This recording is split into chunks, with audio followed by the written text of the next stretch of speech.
You do 6 weeks of filming Yeah. Lola Versus, Yeah. and then they say wrap, cut, goodbye, Greta, Yeah. we're done. Mm-hmm. Is it easy to leave Lola in the dust and walk away? What's crazy was that when the day that we wrapped, I went to go do 4 hours of ADR, which is additional voice recording, for this movie I did, Damsels in Distress, which came out like this past March. So I went to go do ADR, and then the next morning I got on a plane to go to Italy to make the Woody Allen movie. So To Rome with Love? Yeah, so I had no... I had no turnaround time. I said the wrap, goodbye, went to record this stuff, got on a plane. All of a sudden, I'm in Rome. I don't know how I got there. So I didn't even, in a funny way, I didn't even really have a chance to wind down from it. I just threw myself into the next thing. But in some ways, that's easier because I think there is like this...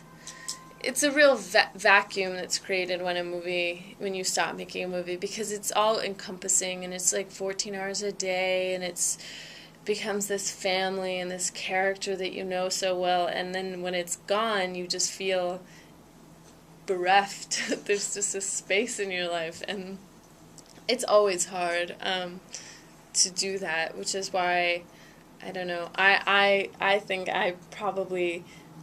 I'm too prone to jumping from project to project because I love movie sets, I love acting, and I love being there. So when it's gone, I just get so sad. Can you talk about Woody? I mean, that's opened already in Italy, but it's going to come here this summer. I can't. I mean, I don't know that I can't. He's very like secretive about everything. I can say it's very, very funny, and it was amazing to make. And I still can't quite believe that I got to make a Woody Allen movie. So, well, what was it like working with him? He's incredible. I mean, he's so funny and so...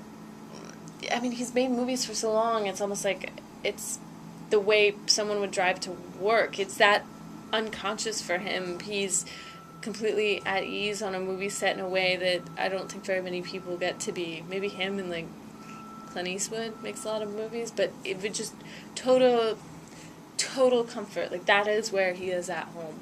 And I understand he lets the actors pretty much do it on your own. Yeah, there's a lot of improvisation, but I always felt uncomfortable improvising because I love him so much as a writer. I didn't want to change his words. I felt like it was a little like disrespectful. But then he'd say, "Why are you saying my words?" And I'd say, "Because you wrote them." I want to do it. You wrote them. But then he'd say, "No, it's terrible. Do the way you do it." And yeah. And what was it like filming in Rome, I guess? I mean, I love Rome. Rome's one of my favorite cities. I love Italian people too. They're just so fun, and it's fun to drink at night and then try to speak Italian, which basically is just, for me, bastardized Spanish, because that's what I learned growing up. But it was so much fun. It was just this picturesque city, and it was an amazing cast, and it was kind of like a dream, really. And did you have the same kind of anxiety before you did the Woody Allen that you did with Lola, where you looked at it and said, I wonder if I should say yes or not? No, that one I had more of like just a, oh my god, okay, let's go. I was more like, it's an ensemble piece too, so you're not quite as exposed, and also it's Woody Allen, and it's like, but I was just scared. I was scared of getting fired, really, every day. I heard, because he's done that before. I know. Every day I went into work, I was like, this is the day he fires me. But I hear you don't even get fired. I hear you're just, like, not on the call sheet the next day. Like, it just doesn't happen, and you're like, oh, I guess I got fired. And does he let you see dailies or anything like that? You No. just see the final film when it comes out. I've not seen it. But he is like the only director I've ever worked with who says, print that take. I've never worked with a director who says print it, because that's not, in this day and age of mostly digital filmmaking, nobody's printing a take. But it's really cool. It was really exciting, and it's beautiful. It's shot by this French cinematographer who's incredible, and I mean, it's just, I knew it was beautiful looking just by where we were in the frame. How was it shooting in New York? Was that like a character within itself, New York City?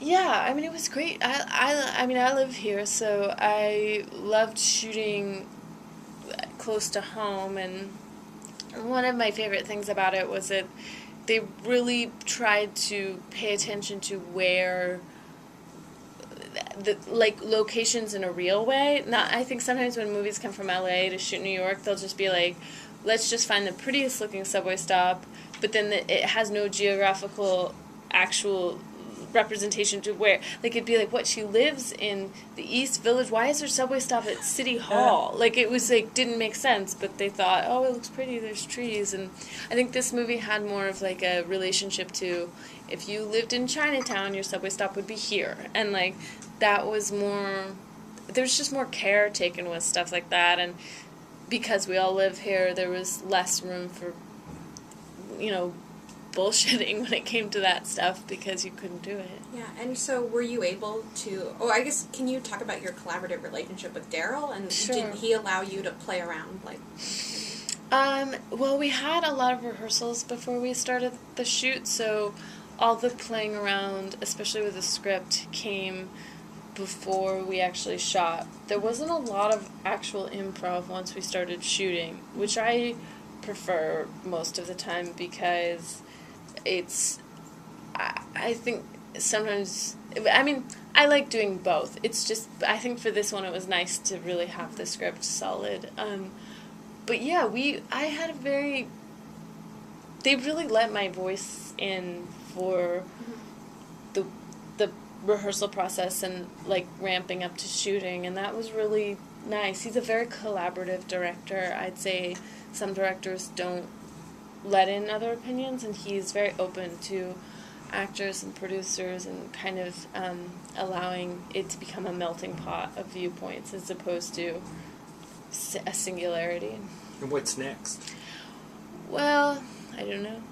You're not filming right now? You actually have time off? No, this is my time off, so I'm just talking about myself professionally. I feel like that's my job right now.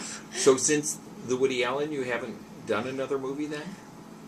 Mm-mm. And how does that make you feel? I feel good about it. No, I mean, I'll be fine. No, I'm kind of waiting for the right thing.